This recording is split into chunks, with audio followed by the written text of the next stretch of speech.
இமயமலையின் பின்பகுதியில் தவம் மேற்கொண்டிருக்கிறார். அவன் மட்டும் தவத்தை நிறைவு செய்து அந்த அஸ்திரங்களை பெற்றுவிட்டால் நீ மட்டுமல்ல, நீ சார்ந்த அசுரர் குலம் அழிவது உறுதி.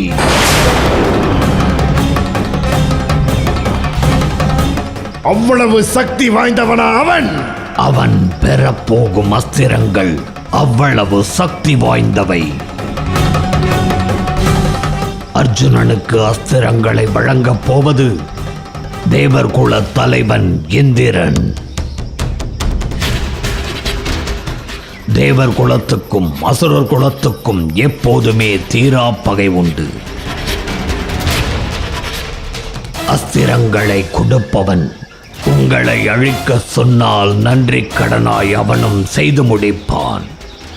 தேவர் குலம் வாழ, அசுரர் குலம் அழியும்.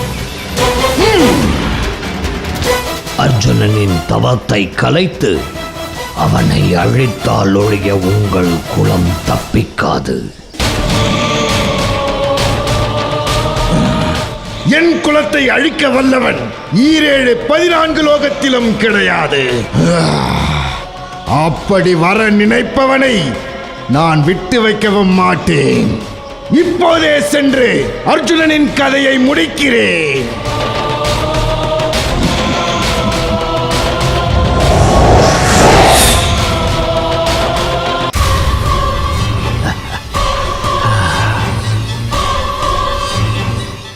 மருமகனே, வந்த வேலை சுலபமாய் முடிந்தது.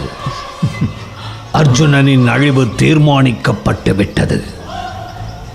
இனி அவனை மூகாசுரன் பார்த்துக் கொள்வான். நாம் புறப்படலாம்.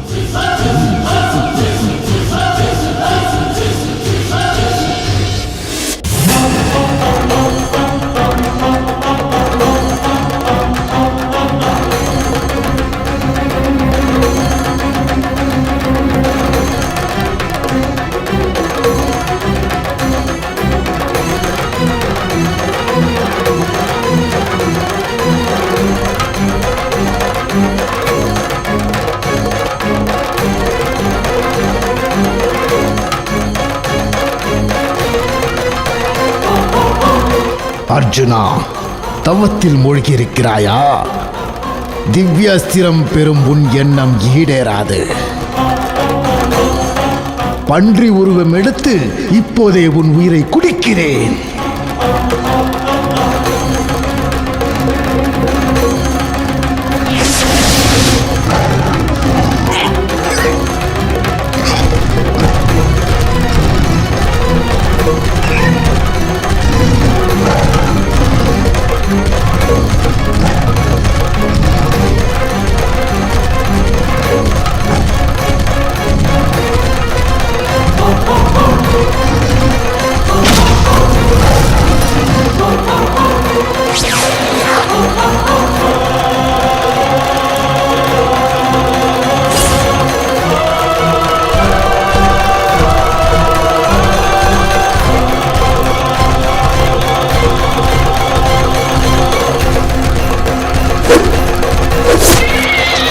உயிரை விடத்தான் அத்தனை ஆவேசமாக என்னை தாக்க ஓடி வந்தாயா?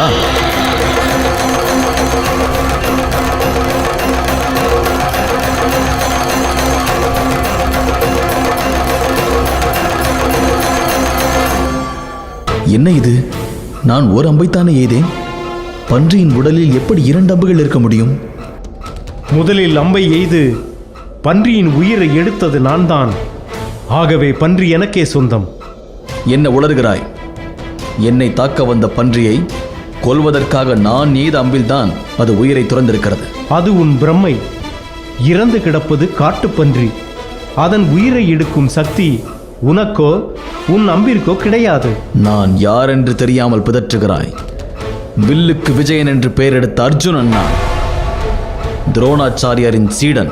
அந்த கர்வத்தில்தான் பன்றியின் உயிரை நீ எடுத்ததாக கூறுகிறாயா? நான் கர்வத்தில் கூறவில்லை. என் இலக்கு பொய்க்காது என்பதை நீ உணர வேண்டும் என்பதற்காக கூறினேன். உன் பேச்சில் இப்போதும் கர்வம்தான் துணிக்கிறது. வேடனே, உன் பேச்சு என் கோபத்தை தூண்டுகிறது. மந்த புத்திக்காரனே, கோபம் கொள்ள வேண்டியது நான். கர்வத்தில் திரியும் உன்னை இனியும் விட்டு வைக்கப் போவதில்லை. உன் மீது பாணங்களை தொடுக்க நான் சித்தமாகிவிட்டேன். நீயும் உன் பாணங்களை எடு, என் மீது தொடு, யுத்தத்துக்கு தயாராகு. அறியாமல் பேசுகிறாய் என்றுதான் இதுவரை அமைதி காத்தேன். என் நம்புக்கு இரையாக வேண்டும் என்பது உன் விதி போலும். உயிரை விட தயாராக இரு. நீ வீரனாக இருந்தால் என்னோடு போரிடு. வா.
வில்லுக்கு விஜயன் என்றாய், துரோணரின் சீடன் என்றாய், தோற்று நிற்கிறாயே.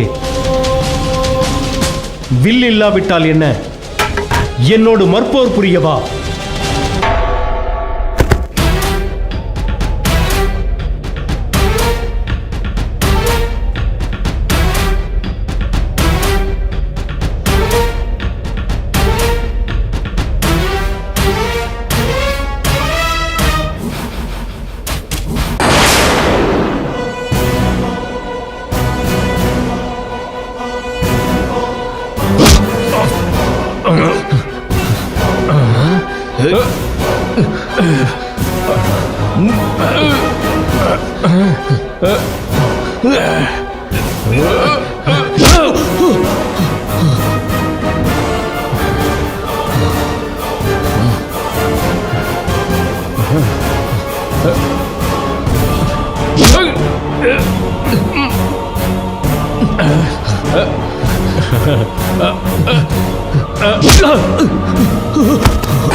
என்னை வீழ்த்திய தாங்கள் சாதாரண மானுடனாக இருக்க முடியாது.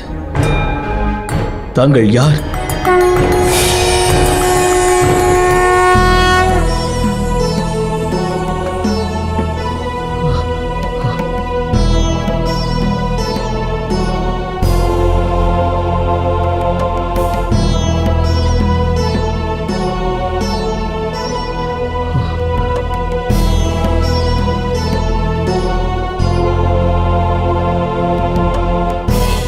ஈசனே, மகாதேவனே, என் குற்றத்தை பொறுத்தருள வேண்டும்.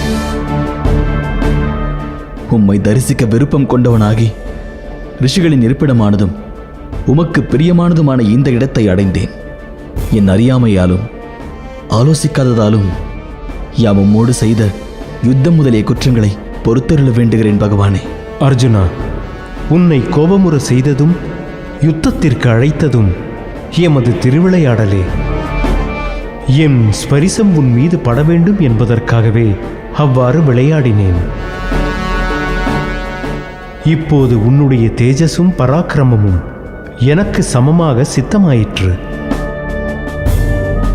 குந்தி மைந்தா, தைரியத்திலும் பராக்கிரமத்திலும் உனக்கு நிகரான சத்திரியன் இல்லை. சக்தியிலும் வீரியத்திலும் எனக்கு நிகராக நீ விளங்குகிறாய். உன் விஷயத்தில் நான் பிரீத்தியடைந்தேன்.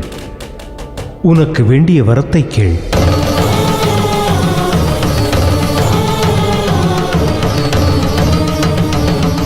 முக்கண்ணரே, பிரியத்துடன் எனக்கு இஷ்டமான வரத்தை கொடுக்க விரும்பினால் எனக்கு பாசுபதாஸ்திரத்தை கற்றுக் கொடுக்கும்படி வேண்டுகிறேன். எங்களை நிராகரித்து தவிக்க விட்ட தீய சக்திகளுடன் எங்களுடைய போர் நடைபெற உள்ளது. அந்த போரில் நான் தங்களுடைய கிருபையினால் அந்த தீய சக்திகளை வெல்ல விரும்புகிறேன். அதற்காகவே அந்த பாசுபதாஸ்திரத்தை வரமாக கேட்கிறேன். அர்ஜுனா, உனக்கு பிரியமான அந்த பாசுபதாஸ்திரத்தை உனக்கு அளிக்கிறேன்.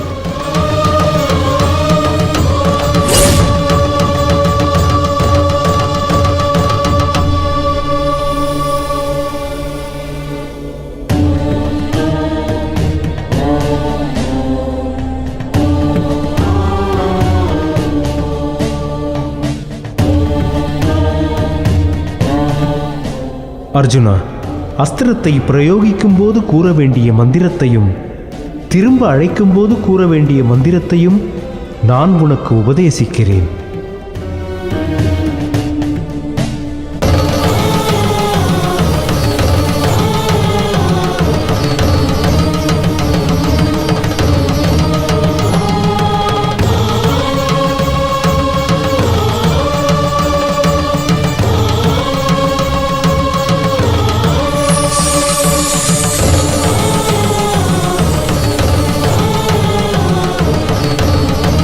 இந்திரா,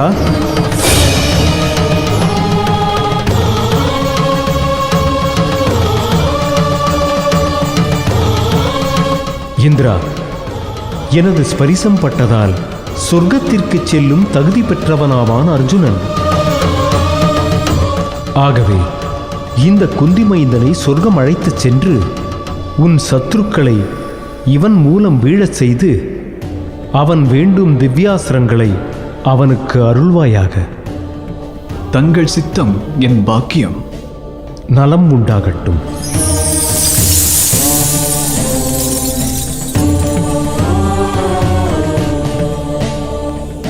அர்ஜுனா, புராதனனும் பிரபுவுமாகிய நீ பரமேஸ்வரனின் ஸ்பரிசத்தால் மேலான சித்தியை அடைந்து தேவர்களுக்கு முக்கியமானவனாக விளங்குகின்றாய். மிகப்பெரிய தேவ காரியத்தை நீ செய்ய வேண்டியிருக்கிறது. அந்த கடமை முடிந்ததும் உனக்கு அனைத்து அஸ்திரங்களையும் நான் சொர்க்கத்தில் தருகிறேன்.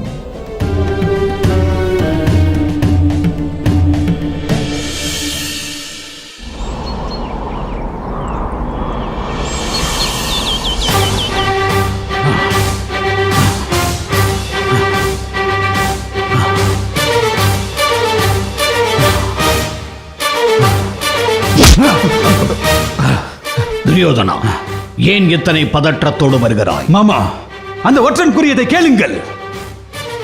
அரசே, பாண்டுபுத்திரன் அர்ஜுனன் காமியக வனத்தில் கடும் தவம் இருந்தபோது அவர் தவத்தை கெடுக்க முயன்ற முகாசூரனை ஈசன் உதவியுடன் கொன்றுவிட்டாராம். அவர் முன் ஈசன் தோன்றி பாசுபதாஸ்திரத்தை நல்கியிருக்கிறார்.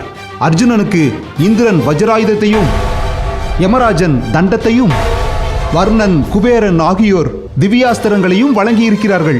இப்போது அர்ஜுனன் மேலும் அரிய அஸ்திரங்களை பெற இந்திரலோகம் சென்றிருக்கிறார். இப்போது அர்ஜுனர் இணையற்ற வீரராக இருக்கிறார். நீ செல்லலாம்.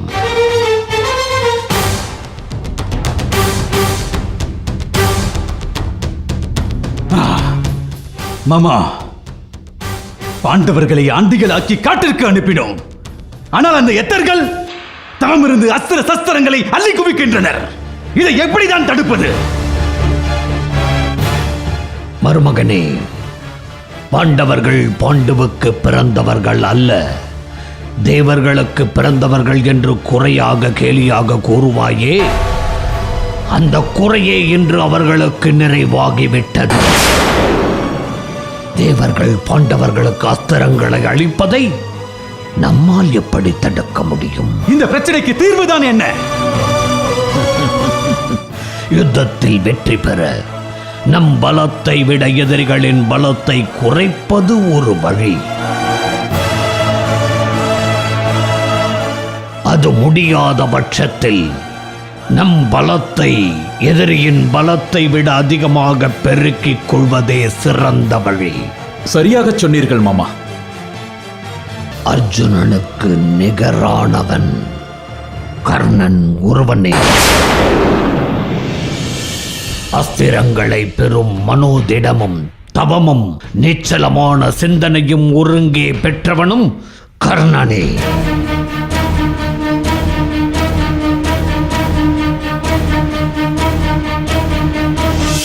கர்ணா, அர்ஜுனனும் நீயும் இதுவரை சமமான பலம் பொருந்தியவர்களாக இருந்தீர்கள். இப்போது அவன் உன்னை விஞ்சிவிட்டான். உன்னை விஞ்சிவிட்டான். மாமா, ஆம்.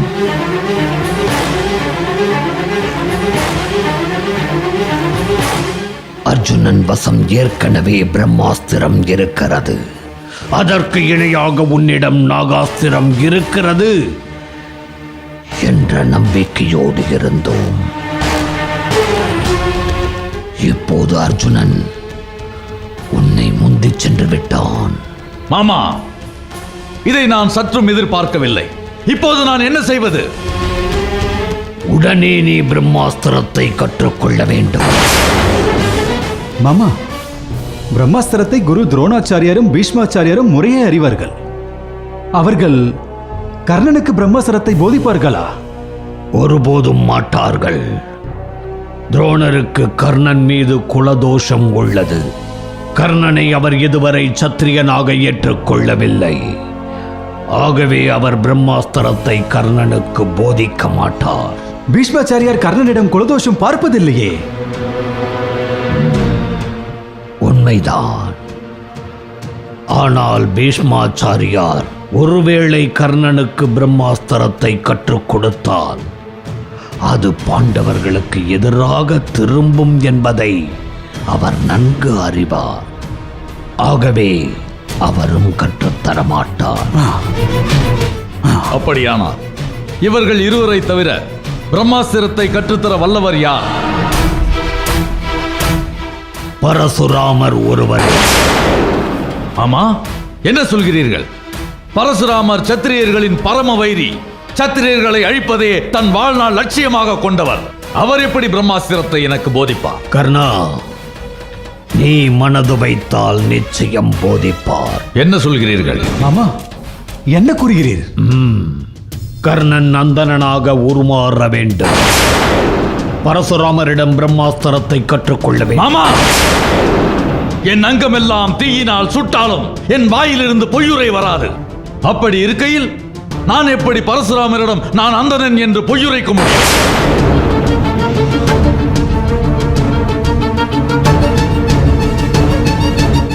துரியோதனா, விட்டுவிடு. நீ புறப்படு, நாம் போகலாம். மாமா, துரியோதனா, நீதான் கர்ணனை என் உயிர் நண்பன் என்று கொண்டாடுகிறாய். ஆனால் கர்ணனுக்கோ அவன் தான தர்மம் பெரிது, பொய்யுரைக்க மாட்டேன் என்ற கொள்கை பெரிது.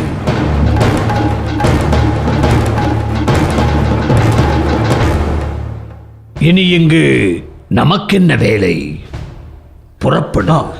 மாமா, ஆம் துரியோதனா, கர்ணனை கட்டாயப்படுத்துவதில் எனக்கு உடன்பாடில்லை.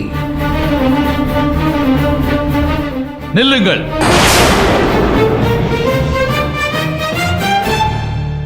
என் ஆருயிர் நண்பனுக்காக பரசுராமரிடம் அந்தணன் என்று நான் பொய்யுரைக்கிறேன். நண்பா,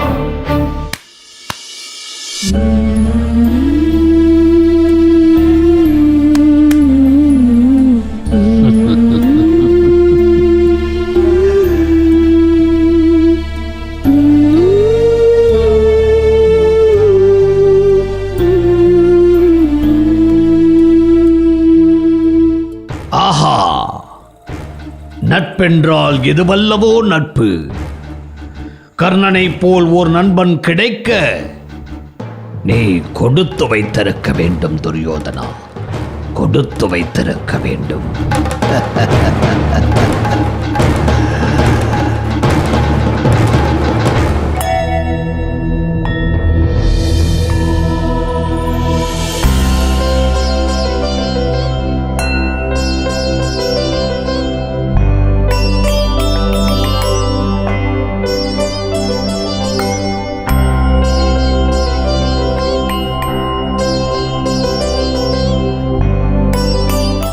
குந்தி குமாரரே, கிடைத்ததற்கரிய சிவனின் அருளும் அவர் ஸ்பரிசத்தால் பேரும் பெற்ற அர்ஜுனரே, தங்களை வரவேற்பதில் இந்த இந்திரலோகம் மிகவும் பெருமை கொள்கிறது. தங்கள் வரவு நல்வரவு ஆகுக. வா மைந்தனே.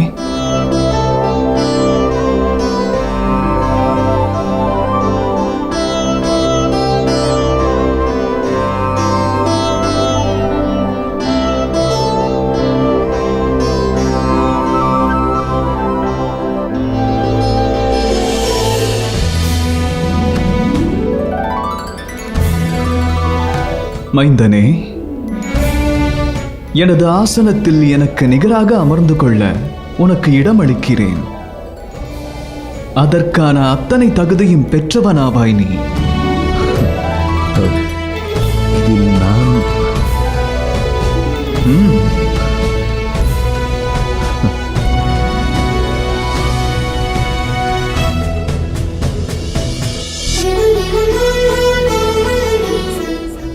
தேவர்குல தலைவனே, தங்களின் அருகே அர்ஜுனர் அமர்ந்திருப்பது உலகில் இரண்டாவது சூரியன் உதயமானதைப் போல் காணத் தோன்றுகிறது. இரண்டாவது இந்திரனாய் விழிகளுக்கு விருந்து அளிக்கிறார். தந்தையே, ஸ்வர்க்கத்திற்கு என்னை அழைத்து வந்ததோடு மட்டும் இல்லாமல் சரியாசனம் தந்து என்னை தன்மயமாக்கி உள்ளீர்கள். நான் மிகவும் தங்களுக்கு கடமைப்பட்டவனாக இருக்கிறேன். ஆஹா, அர்ஜுனா, நீ சாதாரண மானுடன் அல்ல. புவியில் தர்மத்தை நிலைபெறச் செய்வதற்கான யுத்தத்தில் அதர்மத்தை அழிப்பதற்காகவே பிறப்பெடுத்திருக்கின்றாய். ஆகையால் அஸ்திரங்களை பெற்றுச் செல்லும் காலம் வரை சஞ்சலமின்றி இந்திரலோகத்தில் மகிழ்ந்திரு. ஆகட்டும் தந்தையே. சித்திரசேனா, பிரபு, ஊர்வசி எங்கே? அர்ஜுனனை வரவேற்கும் நிகழ்ச்சியில் ஏன் கலந்து கொள்ளவில்லை? ஊர்வசி காமதேனு பூஜையில் ஈடுபட்டிருப்பதால் வரவேற்பு நிகழ்ச்சியில் கலந்து கொள்ள முடியவில்லை பிரபு.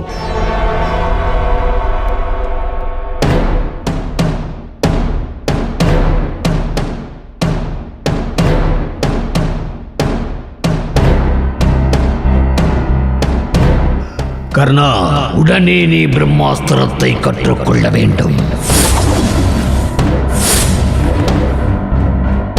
கர்ணன் நந்தனனாக உருமாற வேண்டும்.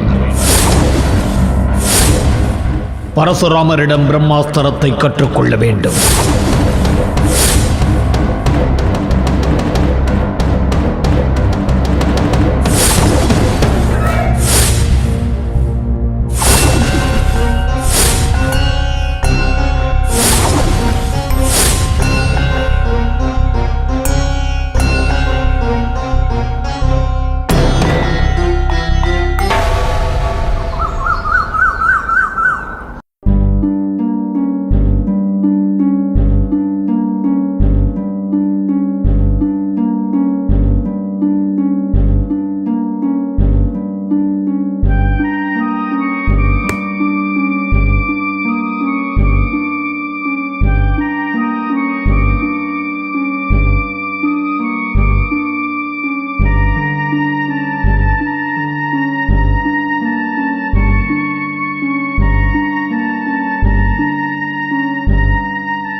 வா மகனே, உன் வரவைத்தான் நாங்கள் ஆவலுடன் எதிர்பார்த்து காத்துக் கொண்டிருக்கிறோம். எங்கே என் மகள் சிகண்டினி? தந்தையே, காண்டீபவனம் முழுக்க ஒரு இடம் விடாமல் தேடி பார்த்து விட்டோம். சிகண்டினியை கண்டுபிடிக்க முடியவில்லை.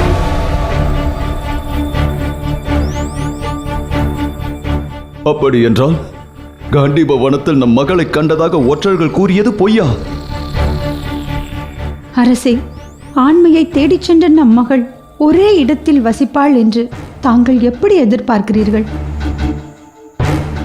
வரும் பௌர்ணமியுடன் இரண்யவர்மன் கொடுத்த கேடு முடிவடைகிறது. அவன் தன் படை பரிவாரங்களை திரட்டி வந்து, எங்கே உன் மகன், எங்கே என் மருமகன் என்று கேட்டால் அவனுக்கு நான் என்ன பதில் சொல்வது? தந்தையே, இன்னும் ஓராண்டு காலம் அவகாசம் கேட்போமே. எத்தனை ஆண்டுகள் அவகாசம் கேட்டு என்ன பயன்? அவள் தேடிய ஆண்மை கிடைத்திருந்தால் இந்நேரம் இங்கு வந்திருப்பாள்.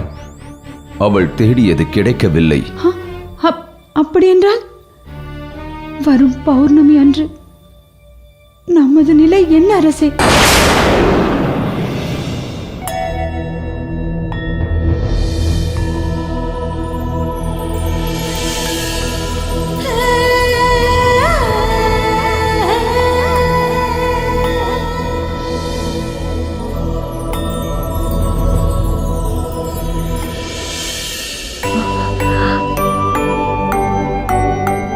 வணங்குகிறேன் பிரபு. ஊர்வசி, ஏதாவது மன வருத்தத்தில் இருக்கிறாயா? அப்படி ஒன்றும் இல்லையே பிரபு. பிறகு ஏன் அர்ஜுனனின் வரவேற்பு நிகழ்ச்சியில் கலந்து கொள்ளவில்லை? அதை பற்றி கேட்கத்தான் என்னை தேடி வந்தீர்களா? ஆம், அர்ஜுனன் நம் விருந்தினர். அவனை வரவேற்பதும் மகிழ்விப்பதும் நம் கடமை அல்லவா? யார் அந்த அர்ஜுனன்? சாதாரண மானுடன். பருவத்தில் மோகத்திற்கும் போகத்திற்கும் மலைவான். சம்சார சாகரம் வந்துவிட்டால் பொன்னுக்கும் பொருளுக்கும் பித்து பிடித்து திரிவான்.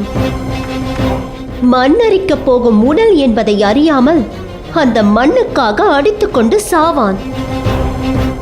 நேற்றுகளையும் நாளைகளையும் நினைத்து வருந்தி வருந்தி எப்போதும் எதையாவது தேடுவதிலும் ஓடுவதிலும் வாழ்க்கையை தொலைத்து மூப்பெய்தி நடை தளர்ந்து தோல் சுருங்கி வாழ்ந்த திருப்தி சிறிதும் மனதில் இல்லாமல் உயிர் துறப்பான்.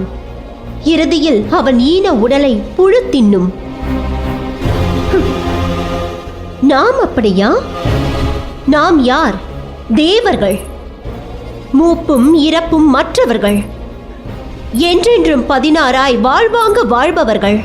அப்படிப்பட்ட நாம் அந்த அற்ப மானிடனை வரவேற்று மகிழ்விக்க வேண்டுமா? அது என்னால் முடியாது. ஊர்வசி, நீ கூறுகின்ற நியாயங்கள் எனக்கும் தெரியும். அர்ஜுனனை சாதாரண மானிடனோடு ஒப்பிட்டு பேசாதே. அர்ஜுனன் முன் ஜென்மத்தில் நரன் என்னும் பிரசித்தி பெற்ற ரிஷியாக இருந்தவன். நாராயணன் அவனுடைய நண்பராவார். பத்ரிகாச்சிரமத்தில் பல்லாயிரம் ஆண்டுகள் உக்கிரமாக தவம் செய்தவன். புருஷோத்தமரான விஷ்ணுவிடத்திலும் அர்ஜுனனிடத்திலும் சிறந்த சக்தி இருக்கிறது. அவர்கள் இருவரின் சக்தியினாலே உலகம் தாங்கப் பெறுகிறது. புவியில் அதர்மத்தை அழிப்பதற்காகவே இப்பொழுது அர்ஜுனனாய் பிறப்பெடுத்திருக்கின்றான். அது மட்டுமல்ல, சிவனின் ஸ்பரிசத்தால் சக்தியும் புண்ணியமும் பெற்று அவருடைய அருள்வாக்குப்படியே சொர்க்கம் வந்திருக்கிறான். அனைத்திற்கும் மேலாக அர்ஜுனன் என் மைந்தன்.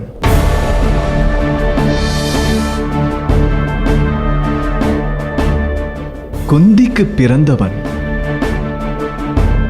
இப்பொழுது கூறு, சொர்க்கத்திற்கு வரவும் நம்மால் மகிழ்விக்கப்படவும் அர்ஜுனன் தகுதியற்றவனா? சிறிதும் சிந்திக்காமல் மானுடன் தானே என்ற ஆணவத்தில் தவறிழைத்து விட்டேன். என்னை மன்னித்தருள வேண்டும் நாதனே. பரவாயில்லை, இப்பொழுதாவது நீ புரிந்து கொண்டு சினம் தணிந்தாயே. இன்று இரவு நடன நிகழ்ச்சியில் நீ நடனமாடி அர்ஜுனனை மகிழ்விக்க வேண்டுகிறேன். சித்தமாயிருக்கிறேன் பிரபு.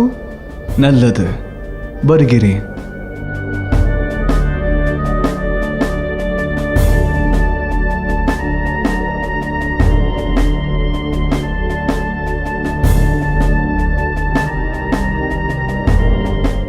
நாராயணன் அவனுடைய நண்பராவார். பத்ரிகாசிரமத்தில் பல்லாயிரம் ஆண்டுகள் உக்கிரமாக தவம் செய்தவன். புவியில் அதர்மத்தை அழிப்பதற்காகவே இப்பொழுது அர்ஜுனனாய் பிறப்பெடுத்திருக்கின்றான்.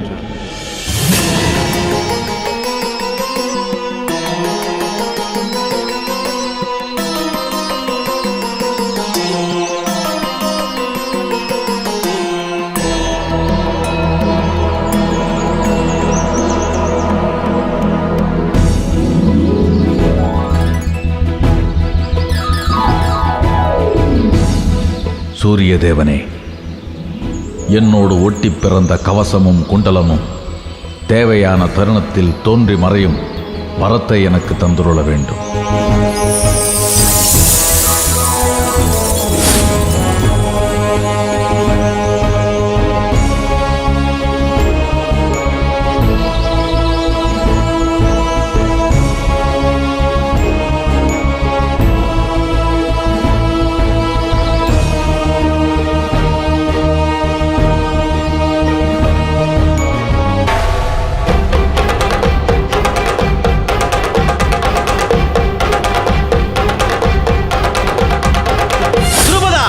பெண்ணை ஆண் என்று ஏமாற்றி என் மகளின் வாழ்வை அழித்து விட்டாயே பாவி!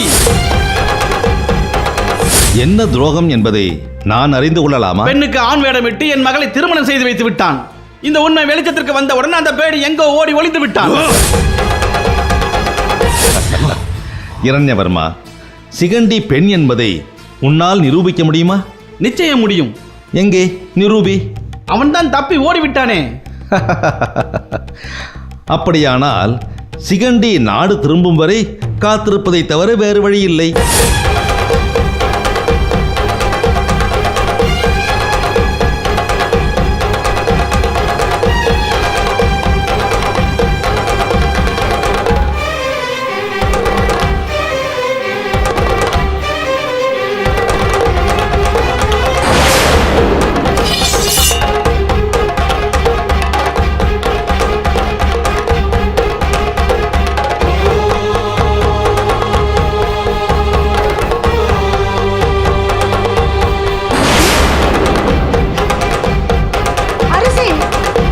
தந்தையே, தாயை அழைத்துக் கொண்டு எங்கே செல்கிறீர்கள்? வரும் பௌர்ணமி என்று நேரப் போகும் அவமானத்தில் இருந்து தப்பிக்க வேண்டுமாயின் எங்களுக்கு ஒரே ஒரு வழிதான் உள்ளது. சொல்லுங்கள் தந்தையே, உயிரை கொடுத்தேனும் நிறைவேற்றுகிறேன். நான் உயிரை கொடுக்க வேண்டியது நீ அல்ல. வேண்டாம் வேண்டாம் தந்தையே, நான் கூறுவது கேளு. அரசே,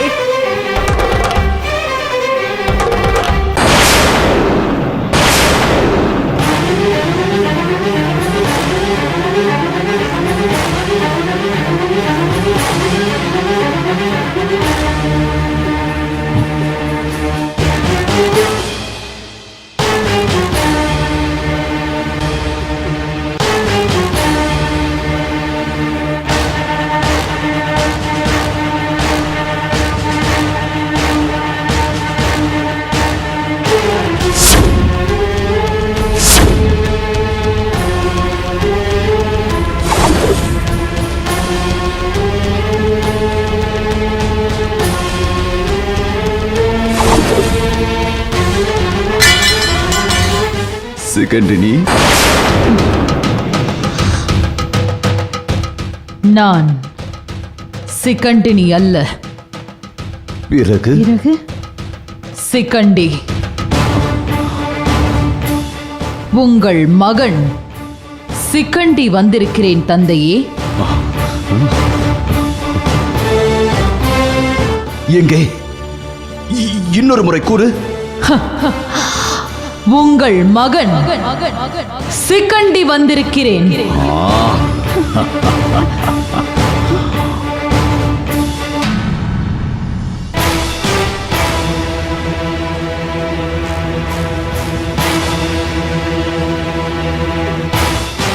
மகனே, மகனே சிகண்டி,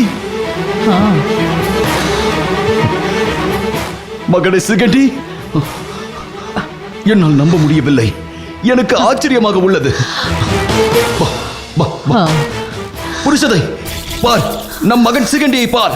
தாயே, திருஷ்டத்யும்னா, உன் சகோதரன் சிகண்டியை பார்.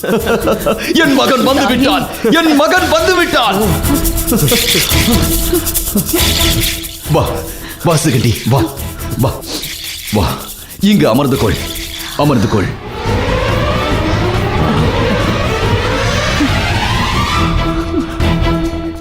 எப்படி எப்படி மகனே இது சாத்தியம்?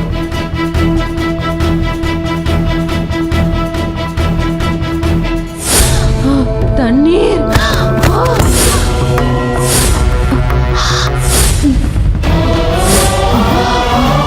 நான் இப்பொழுது என்னுடைய ஆண்மையை உனக்கு வழங்குகிறேன். இப்பொழுது நான் ஆண்மகன்.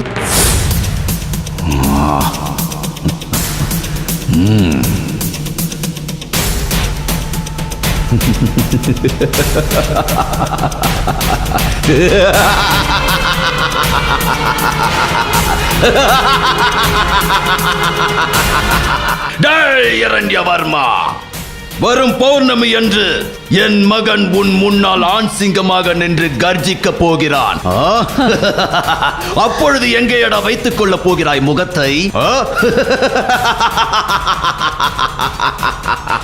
வரும் பௌர்ணமி வரை ஏன் காத்திருக்க வேண்டும்? அரசே, உடனடியாக செல். இரண்யவர்மனை அவன் மனைவி மகளோடு பாஞ்சாலம் வர சொல். இது என் உத்தரவு. உத்தரவு அரசே.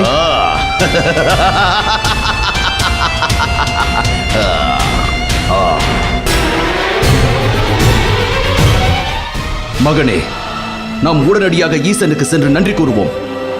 வாருங்கள்.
வாலிபனே, நீ யார்? எதற்காக இங்கே நின்று கொண்டிருக்கிறாய்? ஐயனே, நாராயணின் அவதாரமான தங்களின் தரிசனத்தை பெறுவதற்காக. நீடூழி வாழ்க, நீடூழி வாழ்க. தரிசனம் கிடைத்ததல்லவா? நீ புறப்படலாம்.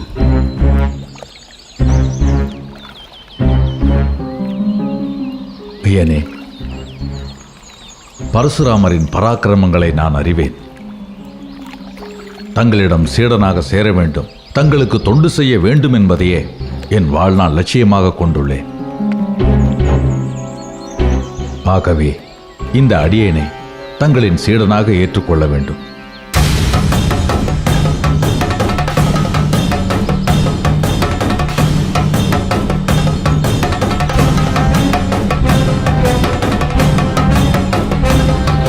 சத்திரியர்கள் எனது பரம விரோதி. சத்திரிய இனத்தையே அழிக்க பிறப்பெடுத்தவன் இந்த பரசுராமன். உன்னை பார்த்தால் சத்திரியன் போல் தோன்றுகிறது. உன்னை பார்த்தால் சத்திரியன் போல் தோன்றுகிறது. உன்னை பார்த்தால் சத்திரியன் போல் தோன்றுகிறது.